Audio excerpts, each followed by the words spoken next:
documentary in 3 acts. There is no palace. When they finally found the most wanted man in the world, there were no gold-plated rifles on the walls, no tigers, no mountains of cash. There was a half-eaten cake in the refrigerator, a jar of hibiscus water, empty, a bag of carrots left on the wooden counter, as if someone had been about to peel them, and then heard helicopters, bottles of Bonafont water lined up like soldiers, and in the corner, next to a blood stain, a small altar with 2 cheap candles burning in front of the Virgin of Guadalupe and San Judas Tadeo, and a piece of notebook paper with Psalm 91 copied by hand. This is how Nemesio Oseguera Cervantes died. Act 1, Naranjo de Chila. To understand him, you have to start not in Jalisco, where he built his empire, but in Tierra Caliente, the hot land. Naranjo de Chila is not on most maps. It's a community of the municipality of Aguililla, Michoacán. Dust roads, avocado orchards that go on until the mountains turn blue. There, on July 17, 1966, a woman named Jacoba Cervantes gave birth to her son in a house with a dirt floor. His father, Miguel Oseguera, named him Rubén. He would later rename himself Nemesio, after his godfather. It's the first erasure, the first myth he created about himself. For years, even the DEA and the Mexican government would list him under both names. Rubén Oseguera Cervantes, Nemesio Oseguera Ramos, Lorenzo Mendoza. He used them all to cross the border. His family was one of those families that owned nothing, but worked everything. 5 brothers, Juan, Miguel, Antonio, Marin, Abraham. They cultivated avocados for the Valencia family, the local caciques. The Valencias were not just farmers. They were the first to understand that you could hide marijuana inside a shipment of avocados, because no one at a checkpoint wants to open 1,000 boxes of fruit that will rot.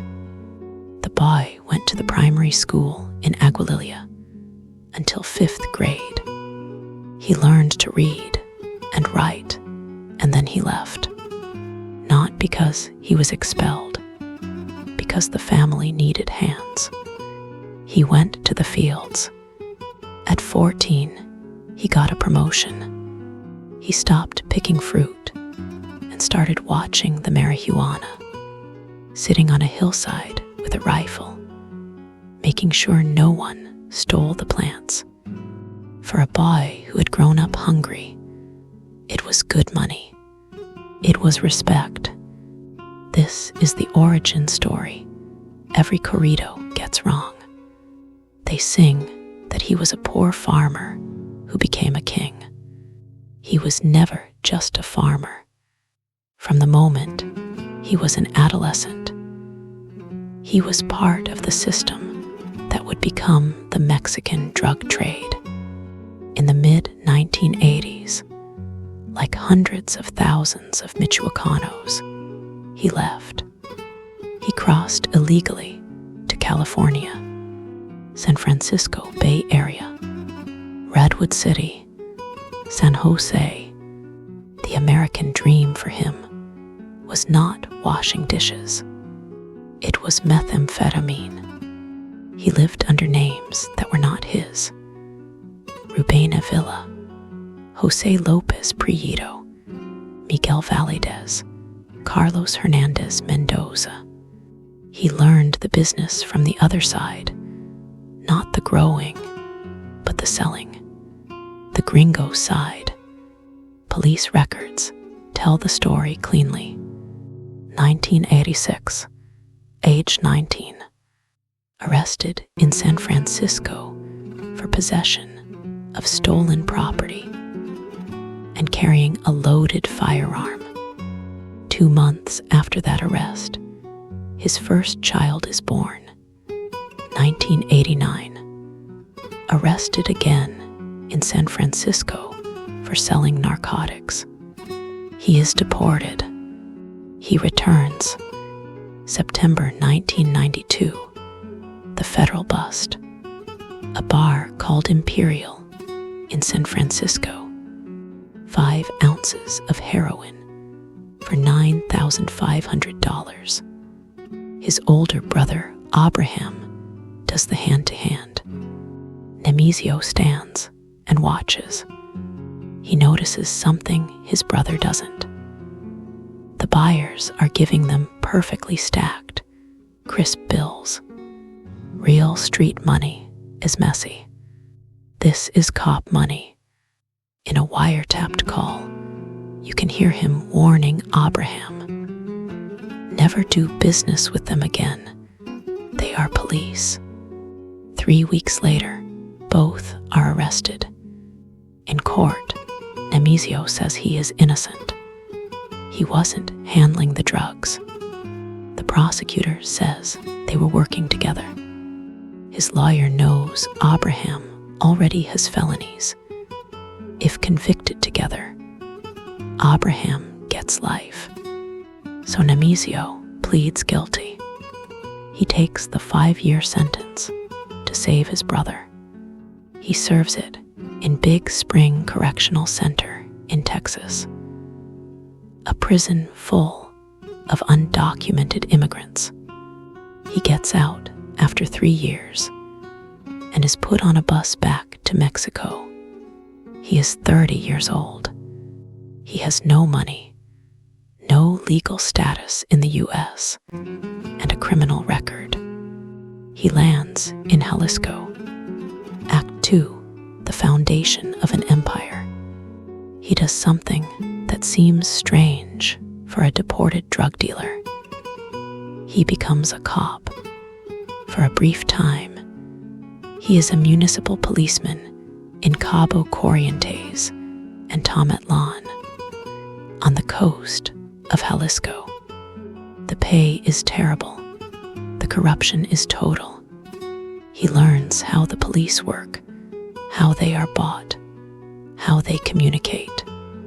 Then he quits. He joins the Mencho Cartel full-time. This is crucial. The Mencho Cartel is the Valencia family, the same family whose avocado orchards he guarded as a child. He has come full circle to seal his loyalty. In 1996, he marries Rosalinda Gonzalez Valencia, sister of the boss. It is a business marriage and a love marriage. She will later be arrested for money laundering and become known as La Jefa. Mencho is at that moment an armed wing of the Sinaloa cartel. They work for Nacho Coronel and for El Chapo Guzman. Mencho's job, leader of the hit squad, protecting Armando Valencia Cornelio, El Maradona. Then the empire starts to crack. August 12, 2003. El Maradona is arrested. Las Zetas, the former special forces who worked for the Gulf Cartel, launch a war against Mencho in Michoacán. The Valencias have to flee to Guadalajara. In Guadalajara, Mencho rebuilds. He is now the man who manages drugs, money, and murders for Sinaloa in Jalisco and Colima. October 28, 2009. Oscar Orlando Nava Valencia El Lobo is arrested. May 6, 2010. His brother Juan Carlos El Tigre is arrested. July 2010. Nacho Coronel is killed by the army. There is a vacuum. Who takes Milenio? One faction wants Elpidio Mojaro Ramirez, El Pilo. Another wants Mencho. Mencho makes a move. He accuses Gerardo Mendoza, El Tecado, of killing his men in Tecamon, Colima. He demands the other faction hand him over. They refuse. Milenio splits in two. La Resistencia versus Las Mata Zetas. The Zeta killers, led by Mencho. They accuse each other of being traitors. A civil war erupts for the streets of Jalisco. Mencho wins, and to legitimize himself, he does something clever. He launches a propaganda campaign. His men hang banners saying they don't kidnap, they don't extort. They are cleaning Jalisco of Zetas and kidnappers. In 2011, he changes the name. Las Mata Zetas becomes Cartel de Jalisco New Generation CJNG. From 2014 to 2026, under intelligence reports, he is responsible for a direct escalation against the state. He downs a military helicopter in 2015. He orders the assassination attempt on Omar Garcia Harfuch, the Mexico City security chief, in 2020. 400 rounds fired in Lomas de Chapultepec. But his real genius is not violence. It's business diversification. Controversy 1. The non-drug empire. The U.S. Treasury says CJNG has $50 billion in assets, not from just fentanyl, meth, cocaine, and heroin, from avocados, limes, chicken, fish from Lake Chapala, iron ore mines in Michoacán, even the tortilla shops in Guadalajara. If you didn't pay the tax, they burned your orchard. Controversy 2. The myth of the low profile. He never gave an interview like Chapo did to Sean Penn. No photos. The U.S. offered $15 million. Mexico offered 30 million pesos. And for 15 years, there was only one blurry photo from the 80. He became a ghost story. Taboo 1 Health. His kidney disease was a state secret. In every safe house, Mexican intelligence found boxes of kidney medication. Talking about it was punishable. In Tapalpa, they finally found proof. Dialysis pills and almond milk, coconut nectar, drinks for a renal diet. Taboo 2, the cook. According to El Pais, one of his first murder cases was the murder of a cook at a party. After that, no one in his circle ever complained about food. You ate what was there.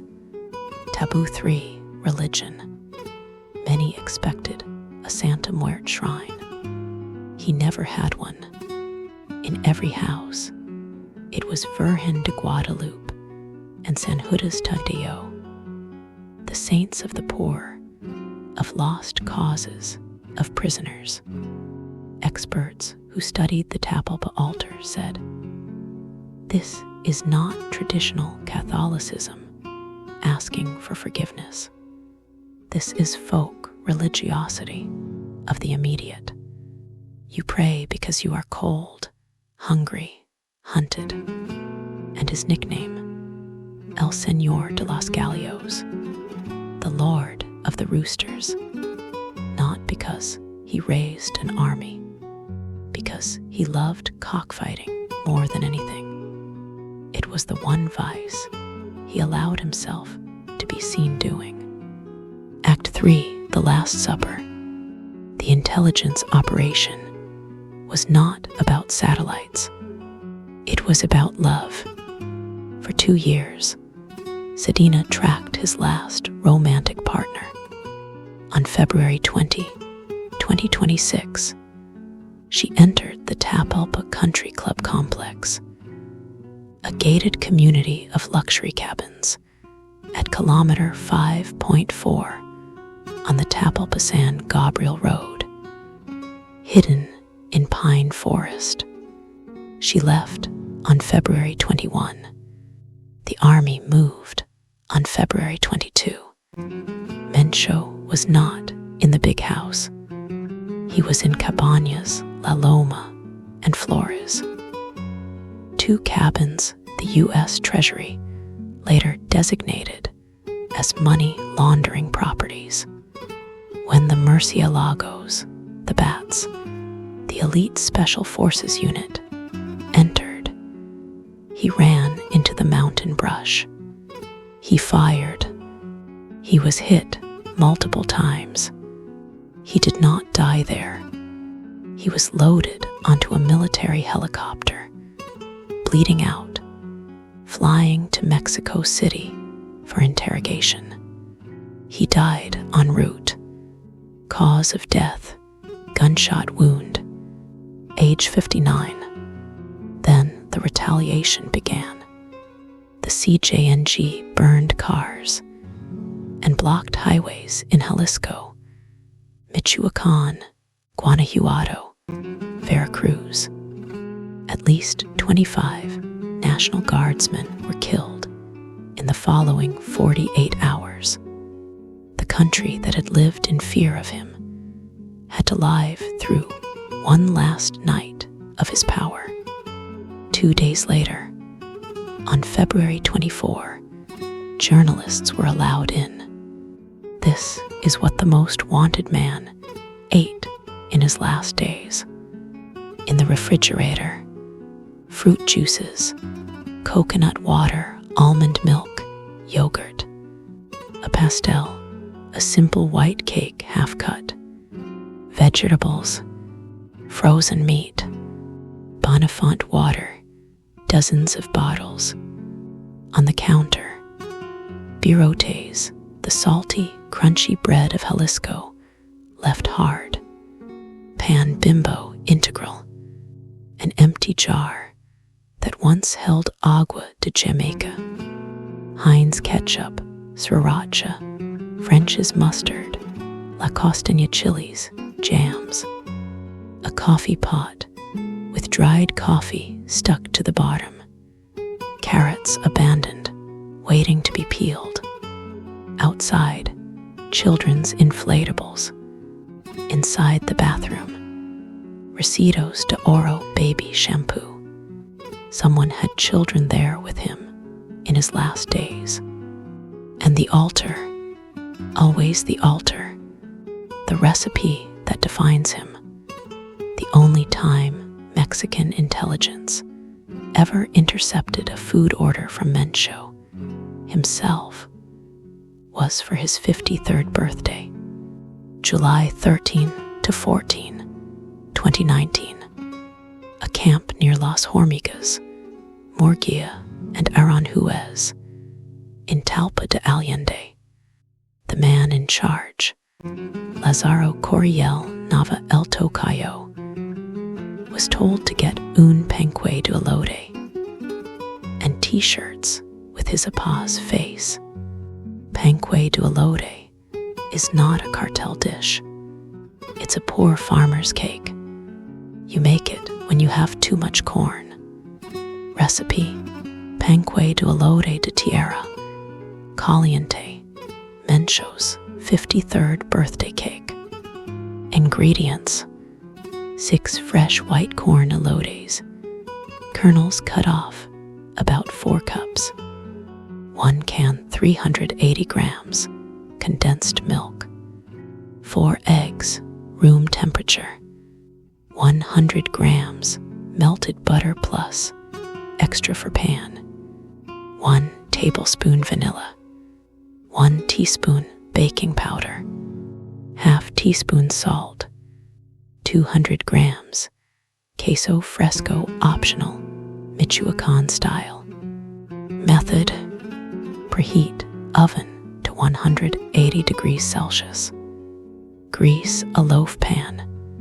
In a blender, blend corn kernels, condensed milk, eggs, melted butter, vanilla until smooth but slightly textured. Add baking powder, salt. Crumble in queso fresco if using. Pour. Bake 50 minutes until a knife comes out clean and top is dark gold. Let cool. It will be moist, dense, not too sweet. Eat with black coffee. This was his last known birthday request before he died at 59, just months shy of 60. Myths after death.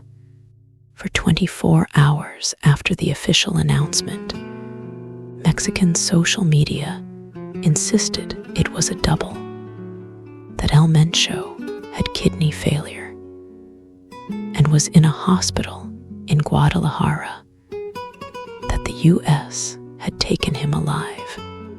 The army had to leak the operational video. Another viral myth, that a TikTok streamer had given his location for money.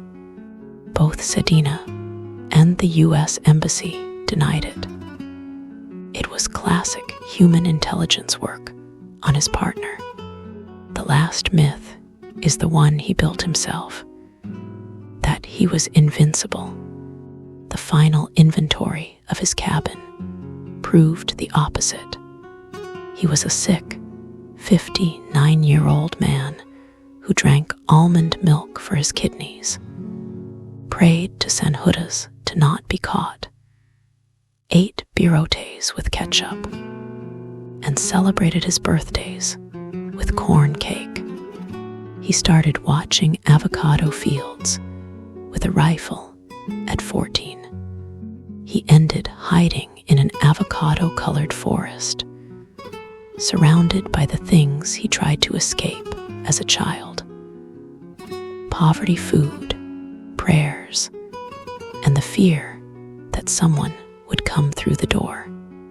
Nemesio Rubén Oseguera Cervantes, 1966 to 2026, was the leader of the Jalisco New Generation Cartel.